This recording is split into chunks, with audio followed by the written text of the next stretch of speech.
Dobrodošli u mobilni shopov video pregled modela HTC Amaze.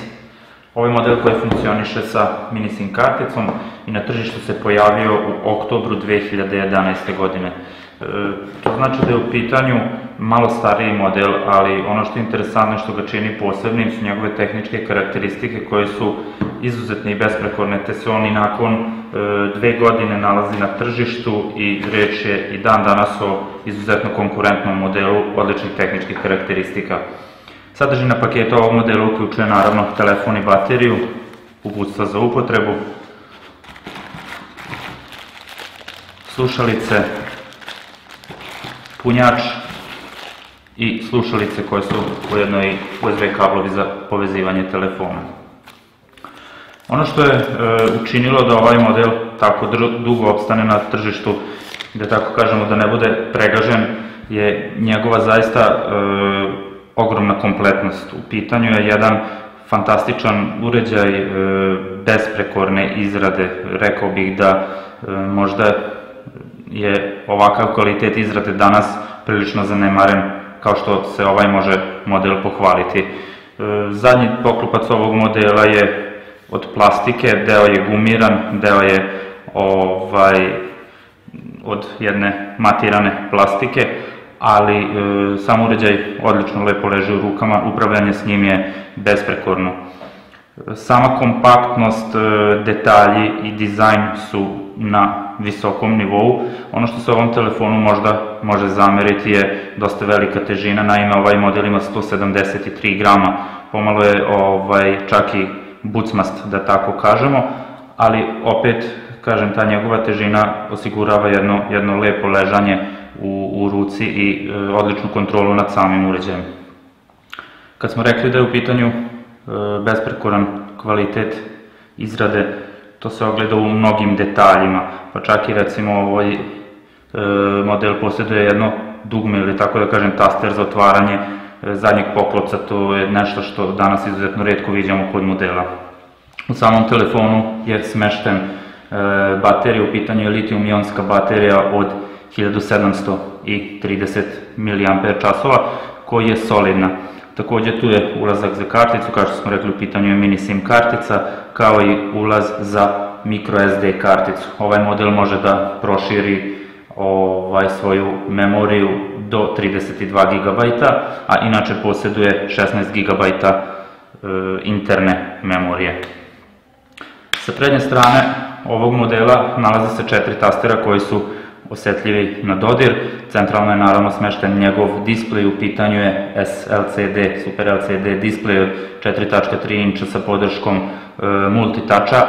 Pomoćna kamera, to je kamera od 2 megapiksela, kao i senzori za detekciju osvetljenosti okruženja. Sa desne strane ovog modela ima više hardverskih tastera, u pitanju je kamera, snimanje, taster za pojačavanje, odnosno stišavanje zvuka.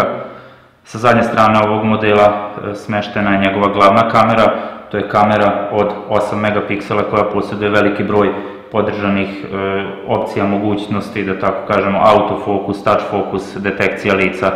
Ima podršku dual LED blica i tu sa zadnje strane je smešten i sam zvučnik. Sa leve strane ovog modela nalazi se ulaz za punjač, odnosno kablove. Sa gornje strane nalazi se ulaz za slušalice, u pitanju je 3,5 mm džek i taster za paljenje, gašenje, odnosno otključavanje i zaključavanje. Sa donje strane ne nalazimo ništa, osim naravno već onog spomenutog tastera za otvaranje zadnjeg poklopca.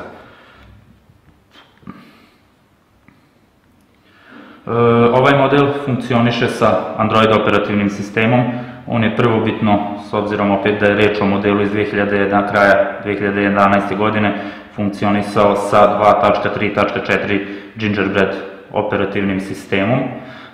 On ima mogućnost nadogradnje na mnogo svežiju, odnosno svežiju verziju Androida, to je 4.0 Ice Cream Sandwich. Ne bi nas čak iznenadilo da ovaj model dobije i opciju update-a na Jelly Bean, još svežiju verziju. Sam meni i podržane aplikacije kod ovog modela su, da tako kažemo, standardne za ovaj operativni sistem, odnosno model ovog kalibra. To je podrška društvenim mrežama, Adobe čitač, podrška Googleovom paketu aplikacija, YouTube, mnoge druge. Ovaj model sagledan sa hardverske strane takođe ne može da se požali da zaostaje za nekom jačom klasom uređaja. U pitanju je, on je opremljen sa dual-core procesorom od 1.5 GHz, to je Scorpion dual-core procesor, posjeduje 1 GB RAM memorije, što je, eto opet ponavljamo, sasvim solidno za uređaj ovog kalibra. Samo učitavanje kod ovog modela je takođe sasvim solidno, bez nekog kočenja, bez nekog kačenja. Zoomiranje je opet nešto što sasvim tečno funkcioniše na ovom modelu. Ovaj model bi recimo morao pretrpeti jednu kritiku kada je reč o samom displeju. Ne može, odnosno po nekom našem utisku, možda ne bi mogao da se poredi sa nekim novijim modelima. U pitanju su uglovi pregleda i recimo preglednost na samom, kada je telefon izložen jačoj sunčevoj svetlosti. Boje se razlivaju i to je nešto što bi se ovom modelu moglo zameriti. Sa druge strane, opet rekli smo da ovaj model je prilično težak, znači njegova težina od 173 grama je iznad nekog proseka za uređaje sa displejem od 4.3 inča. Sa pozitivnih strana ovaj model posjeduje odličnu kameru, spomenuli smo da ovaj model posjeduje kameru od 8 megapiksela koja pravi zaista besprekorne slike. Još jedna pozitivna stvar kod ovog modela je visoko kvalitetna izrada. Dizajn i izrada su kod ovog modela zaista stavljeni pod akcenat i to se definitivno i opaža. Još jedna pozitivna stvar je kada se kompletno sagleda ovaj model, on posjeduje, odnosno podršku i pokrivena je svaka sfera, svaki segment koji jedan mobilni telefon treba, savremeni mobilni telefon treba da pokriva.